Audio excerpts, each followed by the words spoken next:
সালাত একটি আশ্চর্য ইবাদত, যার প্রথমে বিচার হবে। যদি সালাত না টিকে কোন ইবাদত টিকবে না। কথাকে আমি বুঝাতে পেরেছি? আল্লাহ রাসূল বলছেন, ওয়াইন ফাসাদাত ফাসাদাল্লাহু সাইরা আমালিহি, যদি সালাত বাতিল হয় সব ইবাদত বাতিল হবে। সালাত একটা আশ্চর্য ইবাদত, যার উপরে নির্ভর করে বাকি ইবাদত। বোঝা যায় না?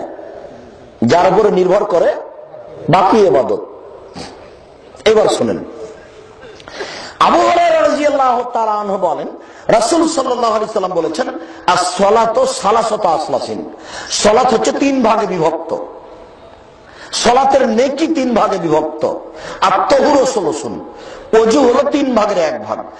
আর রুকু সলুসুন, রুকু হলো তিন ভাগের এক ভাগ। আর সুজুদ সলুসুন, সিজদা হলো তিন ভাগের এক ভাগ।